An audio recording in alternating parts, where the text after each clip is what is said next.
ನಮಸ್ಕಾರ ಎಲ್ರಿಗೂ. ನಿನ್ನೆ ಟಾಕ್ಸಿಕ್ ಮೂವಿ ನೋಡ್ಕೊಂಬಂದ್ವಿ. ತುಂಬ ಚೆನ್ನಾಗಿದೆ, ಅದ್ಭುತವಾಗಿದೆ. ಯಾರ್ಯಾರು ನೋಡಿಲ್ಲ ನೋಡ್ಕೊಂಬಿಡಿ. ಯಾಕಂದರೆ ಸ್ಟಾರ್ಟಿಂಗಲ್ಲಿ ನೋಡಿದ್ರೆ ಒಂಥರ ಕಿಕ್ಕೇ ಬೇರೆ ಇರುತ್ತೆ. ಫಸ್ಟು ಅಂತಾರಲ್ಲ ಆ ಥರ. ಸೊ ಫಸ್ಟಲ್ಲಿ ಜನ ಕ್ರೇಜ್ ಎಲ್ಲ ಸ್ವಲ್ಪ ಜಾಸ್ತಿ ಇರುತ್ತೆ. ಅದರಲ್ಲೂ ಯಶ್ ಸರ್ ಆ್ಯಕ್ಟಿಂಗ್ ಮಾತ್ರ ನೆಕ್ಸ್ಟ್ ಲೆವೆಲಾಗಿದೆ. ಸಿನಿಮಾಟೋಗ್ರಫಿ ಹಂಗೆ ಕಣ್ಣಲ್ಲಿ ಕಡ್ದಂಗಿರುತ್ತೆ. ರವಿ ಬಸ್ರೂರ್ ಮ್ಯೂಸಿಕ್ ಅದಂತೂ ನೆಕ್ಸ್ಟ್ ಲೆವೆಲ್ಲು.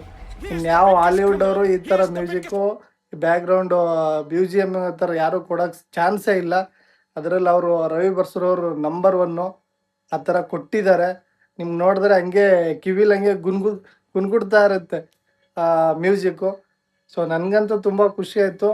ಇದೊಂದು ಕನ್ನಡ ಸಿನಿಮಾ ಅಂತ ನೋಡೋಕೆ ಹೋಗ್ಬೇಡಿ, ಕನ್ನಡ ಹಾಲಿವುಡ್ ಸಿನಿಮಾ ಅಂತ ನೋಡೋಕೆ ಇದೊಂದು ಒಳ್ಳೆ ಎಕ್ಸ್ಪೀರಿಯೆನ್ಸ್ ಸಿಗುತ್ತೆ.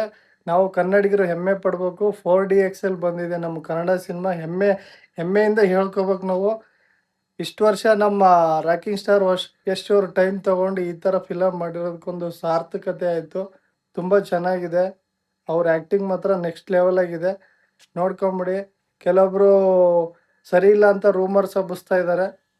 ಸೊ ಅವ್ರಿಗೆ ಏನು ಹೇಳಕ್ಕೆ ಇಷ್ಟಪಡ್ತೀವಿ ಅಂದರೆ, ರಾಕಿಂಗ್ ಸ್ಟಾರ್ ಯಶ್ ಅವರು ಹೇಳಿದ್ದಾರೆ, ಒಬ್ಬರು ಬೆಳವಣಿಗೆ ನೋಡಿ ಉರ್ಕೊಳ್ಳೋರು ಇಬ್ಬರ ದುಶ್ಮನ್ ಕಹಾ ಹೇ ಅಂದರೆ ಊರು ತುಂಬ ಹೇ. ಸೊ ಅದಕ್ಕೆ ನಾವು ಮಾತಾಡೋರ ಬಗ್ಗೆ ಯಾವತ್ತೂ ಕಿವಿ ಕೊಡಬಾರ್ದು.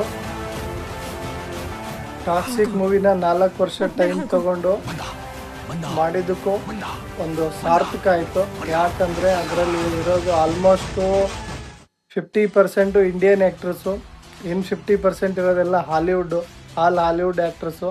ಸೊ ಅವ್ರನ್ನೆಲ್ಲ ಡೇಟ್ ಮ್ಯಾಚ್ ಮಾಡಿಕೊಂಡು ಈ ಸಿನಿಮಾ ಕಂಪ್ಲೀಟ್ ಮಾಡ್ಕೊಂಡು ಮುಂದೆ ತರೋದಿದೆಯಲ್ಲ, ರಿಲೀಸ್ ಮಾಡೋದಿದೆಯಲ್ಲ, ಇದೊಂದು ದೊಡ್ಡ ಸಾಹಸ ಅಂತಲೇ ಹೇಳ್ಬೋದು.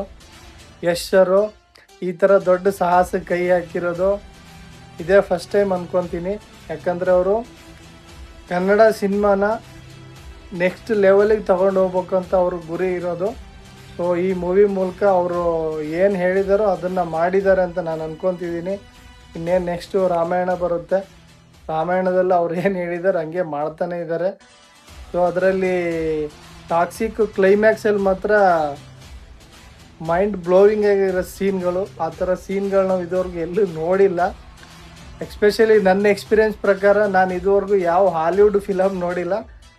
ನನಗೇನು ಫೀಲ್ ಆಗಿದ್ದಂದರೆ, ನಾವು ಕನ್ನಡ ಸಿನಿಮಾ ಹಾಲಿವುಡ್ ಲೆವೆಲಲ್ಲಿ ಮಾಡಿ ನೋಡೋದಿದೆಯಲ್ಲ, ಅದೊಂದು ಅದೃಷ್ಟ. ಅದು ನಾವು ನಮ್ಮ ಸಿನಿಮಾ ಒಂದು ಹಾಲಿವುಡ್ ಲೆವೆಲಲ್ಲಿ ಬೆಳೆದಿದೆ, ಆ ಥರ ಮಾಡಿದ್ದಾರೆ, ಆ ಥರ ಕ್ವಾಲಿಟಿಯಾಗಿ ಕೊಟ್ಟಿದ್ದಾರೆ ಅಂತಂದರೆ, ಸೊ ಅದಕ್ಕೆ ನಾವು ಯಶ್ ಸರ್ಗೆ ಆ್ಯಂಡ್ ಟೀಮ್ಗೆ ಒಂದು ದೊಡ್ಡ ಥ್ಯಾಂಕ್ಸ್ ಹೇಳ್ಬೇಕು.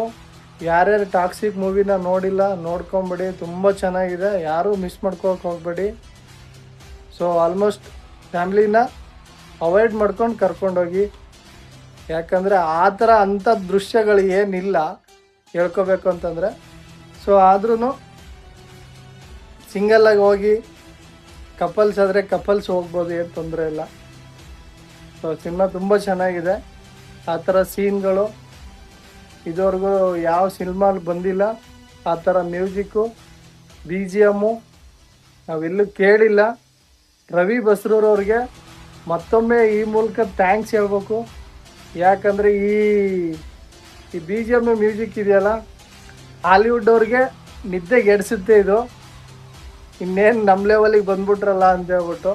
So Indian cinema is A great. ಎಲ್ಲ ಕಡೆನೂ ಎಲ್ಲರೂ ಖುಷಿಯಿಂದ ಹೇಳ್ಕೊಳ್ಳಿ, ಇದು ಇಂಡಿಯನ್ ಸಿನಿಮಾ, ಅದರಲ್ಲೂ ಕನ್ನಡ ಸಿನಿಮಾ ಅಂತ ಹೇಳ್ಕೊಂಡು ಹೆಮ್ಮೆಯಿಂದ ಹೇಳ್ಕೊಳ್ಳಿ. So thank you so much. ನನಗೆ ಅನಿಸಿದ್ದನ್ನ ಹೇಳಿದ್ದೀನಿ. ಯಾರೂ ಮಿಸ್ ಮಾಡೋಕ್ಕೆ ಹೋಗಬೇಡಿ. ಮೂವಿನ ತುಂಬ ಚೆನ್ನಾಗಿದೆ, ನೋಡಿ, ಒಂದು ಒಳ್ಳೆ ಎಕ್ಸ್ಪೀರಿಯೆನ್ಸ್ ಆಗುತ್ತೆ. ಬಾಯ್.